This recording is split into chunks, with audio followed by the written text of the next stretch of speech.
What up, y'all? Welcome to another bonus episode of Hip Hop Now podcast, brought to you by the producers over at patreon.com/hiphopnow. Thank you for your support. If you would like to become a supporter of this podcast, visit patreon.com/hiphopnow. Now let's get right into the business at hand. MF Doom. You saw the cover, but you don't know what we're talking about. Chico. So MF Doom, right? I've been reading this new book out called Dilla Time. Review incoming at some point in time. If you're from the future, you already know. Get your ass out of here. But in this book, I love how it's breaking down the fabric of who Dilla is as a person and as a producer, and in a lot of ways, as a genius, right? And I know sometimes, in hip hop, we toss around certain words like GOAT, like it's nothing. Even genius, we do that, and we don't really define what we mean sometimes about that, at least not thoroughly. But the thing about this book, and Dilla in particular, is what he did that was so different that gives him the recognition he has.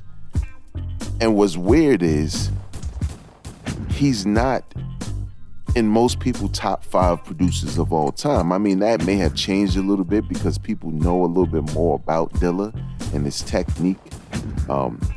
But typically when people are talking about the best of all time and top 5 and all that good stuff, when it comes to producers, you're really thinking about hit records that they produced, huge records that they produced, classic records. And with Dilla, unfortunately, you wouldn't be able to recognize what he's done unless you know. And he's done a couple of hits for a couple of artists and a couple of dope beats, some of the dopest beats of all times, but people don't really know him like that, don't know him intimately as a producer. And I feel like MF Doom is the same way, right? Revered by the fans who love him. Your favorite rapper's favorite rapper, right? Just like Dilla is your favorite producer's favorite producer. But why is this person so respected amongst his peers, but not necessarily amongst the fans? Now, this is coming from episode I did on my podcast, Hip Hop Twitter, This Week in Hip Hop Twitter, and we talked about a tweet where someone said MF Doom is really only a GOAT to Twitter, which was false, right? MF Doom was been around before Twitter, and the conversation around him from fans remained the same. Twitter just came along and amplified their feelings about him. And I have to admit, I was never the biggest Doom fan when he dropped because I didn't understand. In the same ways, I didn't really understand Dilla. Now, what makes them great at what they do? What makes MF Doom your favorite rapper's favorite rapper? It's that different that he does. It's the difficulty, it's the courage, and it's the foresight to not do what everyone else does, but to do something to change the game. And a lot of people who are MCs or who love hip hop recognize it. The one thing, and I'm drawing comparisons to Dilla and MF Doom because I feel like there's synergy there between the way they created. Dilla created a style with producing, right? A style with his production that made things sound offbeat when you heard the record, right? Because our ears were trained to hear a beat in a specific way. But Dilla said, no, we can play it that way, or we can combine it with something that sounds a little bit offbeat. But when you hear the finished product, it all sounds on beat, if you get what I'm saying. And it's the same thing with MF Doom. I mean, when you listen to it on the surface from what you're accustomed to hearing when it comes to MC rhyming, right? You're used to a specific rhythm that you can snap your finger to, bop to, whatever it may be. It's a rhythm, and it constantly goes at the same rhythm the entire time. And that doesn't make it boring. That makes it hot, right? If you like it. But that's not MF Doom. His rules were to navigate the words on top of the beat. So he's not going to stop on the rhythm you know, so you can snap your fingers or tap your feet or nod your head on cue. The minute you think you're in the halfway point of this journey of this rhythm, well, he's switching gears and he's going another way. He's rhyming slow. He's rhyming fast.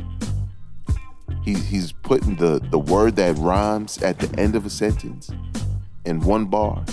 Next bar, it starts the sentence. Next bar is in the middle of the sentence. Next bar is halfway through to the end of the sentence. He has no boundaries. And for a lot of people, that was a turnoff. I know me, originally, it was a turnoff. But just like Dilla, I got it. Now, again, MF Doom is without a doubt an acquired taste. That's not a slight against him. It's just that we as consumers of music are used to this thing being the same. Regardless of what beat it is, who's rhyming, we're used to this form of rhythm. And he breaks all of those rules. And there's some people who like him for that specifically. And there's some people who can't tolerate it because it's all over the place to them. And it's more so because that's how we've been trained to listen to music. The reason why, and I'm no different, but the reason why I personally feel that now I get it, now I like it, now I understand it more, is because of my musical taste.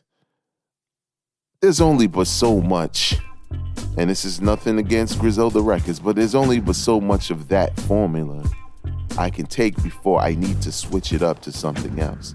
Because it when it's all typically the same and my expectations are being met too easily every time, I have to listen to different artists and different styles, people who offer different things, just to balance out my musical palette, because that's what my musical palette is, right?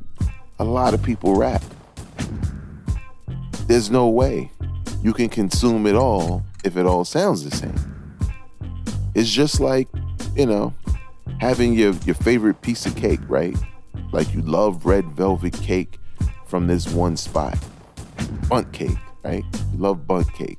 You had it for the first time, you're like, oh my God, why haven't I been eating this on a regular basis anyway?